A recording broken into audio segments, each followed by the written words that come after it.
am Marisha Sherman, CEO of Her Motivation, and I am also a business professional here at Business Over Coffee.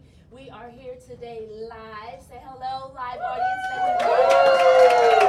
We are here live at Business Over Coffee's headquarters here at Ridgeway Business Center. And we also want to welcome our virtual audience. Let's welcome our virtual audience. Glad to have you here. Please feel free to join us in the conversation at, let's see, we have lots of things going on here at Business Over Coffee. You can tweet with us at BO Coffee, hashtag BOCI, hashtag networking, hashtag publishing, and hashtag authors. The last two, publishing and authors, is very, very important for our segment today because we are speaking with notable authors. And I am going to try not to act like a groupie so much because the person I am sitting next to, I think her book has been translated into different languages about 12 times.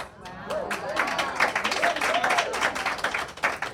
wow. So, I want to try not to act like a groupie. I'm going to introduce Miss Courtney Santo. So glad to have you here, Courtney. Oh, welcome to VOCI thank TV. You. It's Glad just to a have pleasure you. to be here, and I really enjoyed listening to all these wonderful stories. It's what I really like to do is collect stories. So thank you for all the material. Yes. Well, we can tell that it's what you really like to do because you also are a professor, I believe, at the University of Memphis, correct? Yes, I'm lucky enough to be able to teach creative writing to undergraduate students, which is the best way to keep you honest as a writer because you can't be telling them what to do and not be doing it yourself. Wow. Wow, I think I need to learn that with my teenage girls. Can't tell them what to do and not be doing it myself. Yep. That's amazing. So I want to jump right into your book. Terrific. The Roots of the Olive Tree.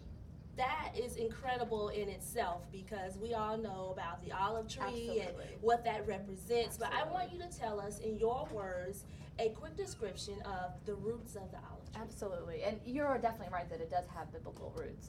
And I took the name of the town in this book from, it's called Kidron, which is the valley at the base of Mount Olives. And so I was very specific in my choice of naming that particular town, Kidron. This story is about 5 generations of women. They all live in the same house. It's called Hill House in a small town in Northern California that makes its entire economy through the sale and production of olives.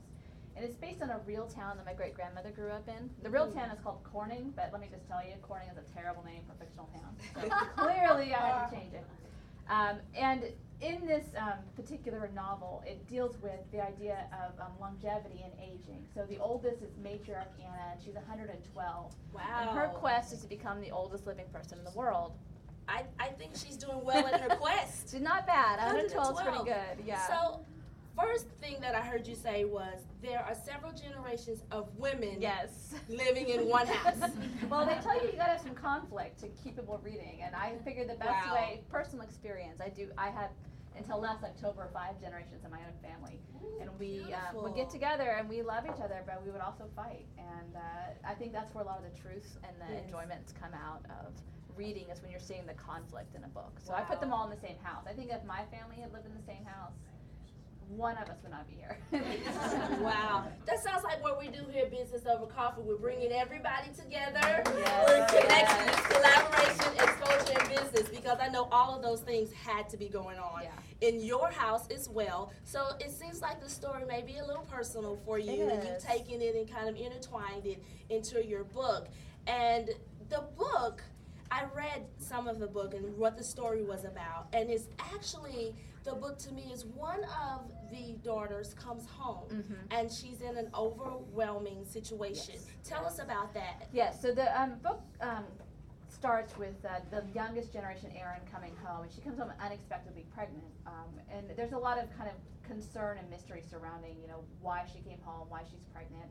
And she's always felt like she didn't have a mother because her mother was actually imprisoned when she was very young for murdering her father. And so she really is trying to get behind the story of her family and her own mother.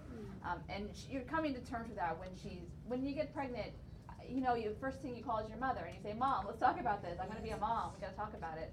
And she doesn't have that because her mother has been in prison for 20 years. Wow.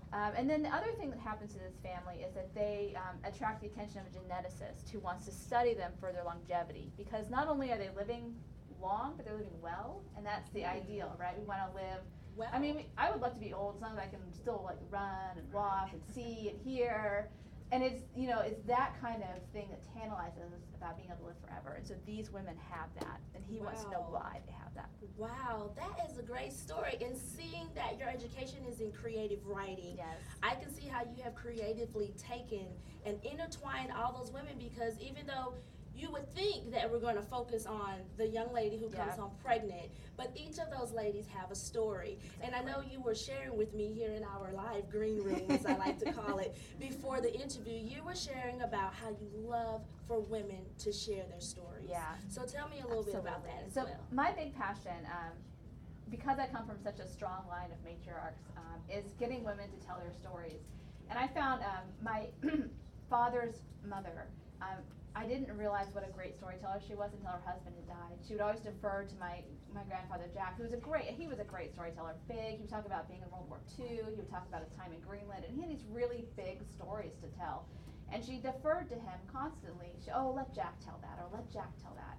And, you know, we lost my grandfather, but what I found out was that my grandmother is one of the funniest people I know, and she has the most amazing Yes. stories. And they're smaller. They're about, you know, they owned a motel, and she talks about, like, the characters who would come to her motel. And Yes. I could just sit for hours listening to her talk about that. Yes. And so I want women to realize that their stories have value and merit, and has nothing to do with whether you served in the war or not. I would love to hear about, you know, the time you almost burned your kitchen down. That's Yes. as interesting to me as the fact that you served our country. Not that they're not equal, but they're interesting. Awesome. I was thinking that when you said that, I was thinking I was not privileged to have that time with my grandmother, but I am surrounded by stories about her. Yes. And so that really just helps me. I didn't really know her, but it helps me understand her and understand her walk and the plight that she took throughout life. I'd like to hold this Oh, yeah, up so that please. readers could see the roots of the olive tree. And the reason I'm doing this is that this is the English version. Yeah. Am I correct? Yes. So I'm going to give you that back. Then I'm going to reach over here and I am going to pull this. And I'd like for you to speak to me about this. So this is the Italian version. Uh-huh. And we're going to keep going. This is the Spanish version. Yes. And we're going to keep going. Dutch. Yes. Wow. And she's getting a little embarrassed I here, know, but I I know. want you to understand. That's UK, which actually is also UK. English, but Oh, a different goodness. edition, I guess. And That's German. I Wow. lived in Germany for a time, and I only learned to say pommes frites, which is the French fries, because they were amazing. And that's the Polish. And this is Polish. Yeah. That deserves a major help. I applaud you, because it means that people are accepting what you're saying. Yeah. And they are relating to your writing, and so that is beautiful. It is wonderful. I'm going to take some, now that I have embarrassed, I'm going to go a little further. All right. And we're going to ask a few questions. Please, virtual audience, if you have any questions or anything you would like to say to Courtney besides that she's amazing, we all know that as well. But if you have any questions, you can connect with us at businessovercoffee.com. You can connect with us at our hashtag at businessovercoffee. And we're going to take a live question from the audience. So how long have you been teaching at the University of Memphis, and what drew you to take that storytelling desire, to hear the stories and put it on paper? Was it the chicken or the egg? I've been, as my third year teaching the university, and the desire to tell stories in a form that I would say, I always tell my students this, is that the first time they take a creative writing class, we learn whether they want to be public writers or private writers. And I value private writing intensely. It's my own therapy. I've been writing as long as I knew how to form letters. I've been writing down. And there's things you have to do if you want to become a public writer. You have to adjust your expectations. You have to kind of learn how to translate what's in here for the paper. But I had always wanted to be a writer. I played it safe and got a degree in journalism, which when I got a degree was a safe decision. Now, please don't do that. It wasn't until I had my own child, and I had this visit with my great-grandmother, who I mentioned had passed away last year, and I brought my daughter there, and we got our 5-generation picture. And there was a moment when my great-grandmother was holding my daughter, and I thought, that's 200 years collapsed in one room for just a breath. I know my daughter will probably live to be 100. My grandmother was, I think, 99 at the time. And I thought, that's a story, and this is what I kept hearing over and over again, so you have to tell the story you haven't read.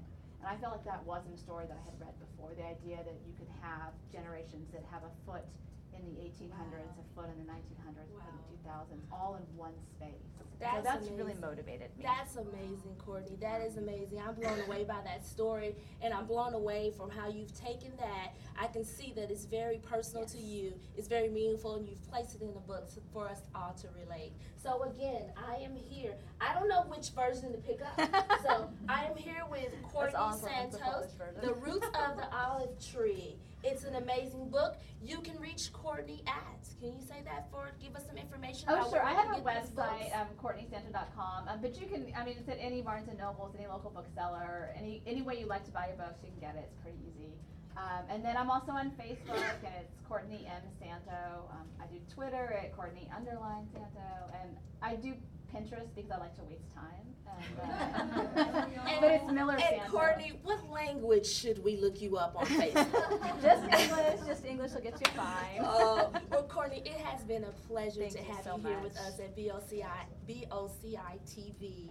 And I'm kind of like, because I'm a new author, and I'm so excited to hear about this. It's been a pleasure. And it's so good that you and wrote an your story honor. down. Thank I'm just you. thrilled to see that. Thank It's you. wonderful. Thank you. It has been a pleasure. Please come back and see us again here at VOCI.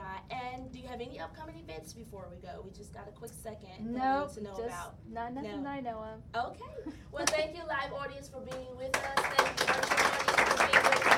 I am Alicia Sherman here at Business Over Coffee TV. I just want to give a quick shout out to our sponsors before we go. That's PattyCakeBakery.com, BetterLifeBetterCoffee.com, and DelmarJohnson.com. Delmar Johnson, actually, before we go, we'll be having a live event. It's called Living in the Now for Women. That is September 28th. And so we want you to come out and be transformed by all of the tools that Delmar will be showing at the event, along with some powerful speakers, including our own Sherry Henley from Business Over Coffee. And they squeezed me in too. So thank you so much. Please feel free to join us. Thank you, Courtney, for coming here at VOCI TV.